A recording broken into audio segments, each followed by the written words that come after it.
Good day, I'm Stephen McHugh, and this is your JIS news for Friday, October 11. Bennet High School is the second school in recent weeks to benefit from a rainwater harvesting system. The $7 million project, which is funded by the Rural Water Supply Limited, was commissioned into service on Tuesday. The system includes 4 1,000-gallon black tanks and a 20,000-gallon concrete tank. As he commissioned the new system into service, Minister without portfolio in the Ministry of Economic Growth and Job Creation, Senator Pernell Charles Jr., called for a change in the way water is used. There needs to be a complete turnaround in how we use the resource if the structures that we put in are to be maximized. Are you doing your job in turning off the tap? Are you engaging principal in the school in the conversation about conservation? It is up to us if we are going to protect our country. At the event, a teacher coordinator and 12 students were appointed as water monitors under the ministry's recently created Water IQ or WIKI initiative. Bennet High will also be retrofitted with water-saving toilets, taps, kitchen faucets, showerheads, and a urinal trough. The Poor Relief Department will be renovating and upgrading a number of homes for several vulnerable persons. Local Government Minister Desmond McKenzie says $20 million will be spent to carry out the program island-wide.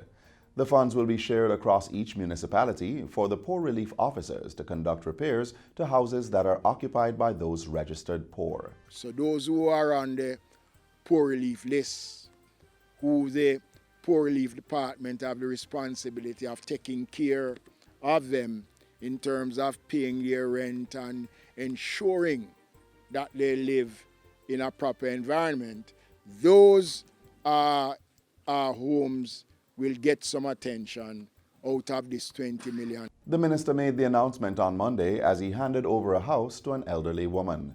The repairs to homes of those registered with the Poor Relief Department is in addition to the ministry's indigent housing program, which seeks to provide comfortable dwelling for the poor. Mr. McKenzie says a few of the local authorities are already in receipt of the funds and have started the process of identifying potential beneficiaries. There's an improvement in the results of the Grade 4 component of the Primary Exit Profile PEP exam.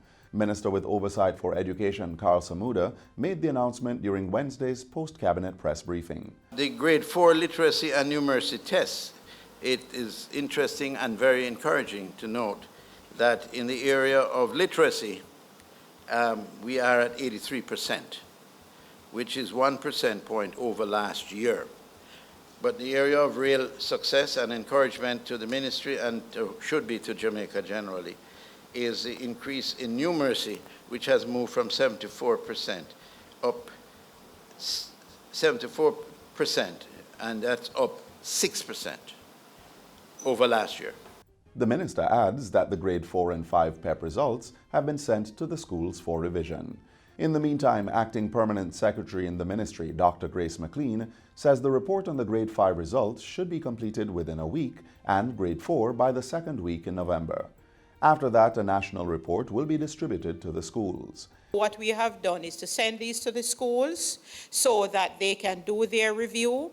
We can further the investigation, and then we will be able to say the population or the numbers or the percentages that fall into the different category. Grade 5 students sat the inaugural performance task tests between June 18 and 21, while Grade 4 students sat their performance task tests on May 30 and 31.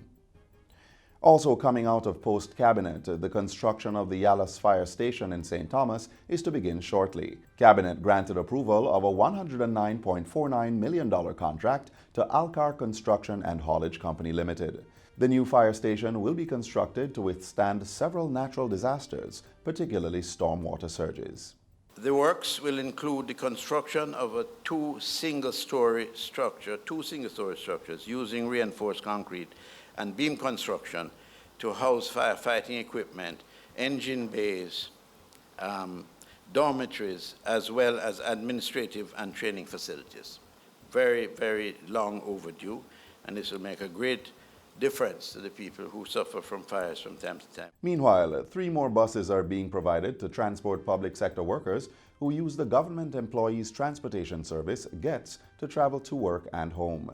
This follows Cabinet's approval of a contract to Magna Motors Dealership Limited for the supply and delivery of 3 50-seater buses valued at over $753,000. Magna Motors will be able to readily supply parts and train personnel for servicing these buses, and we all wish them all the best, because from time to time we find that buses are imported and we have to make sure that all the parts necessary to maintain them are adequate for their needs. The new buses will enhance the government's transportation program for public sector workers who pay a subsidized fee to use the service.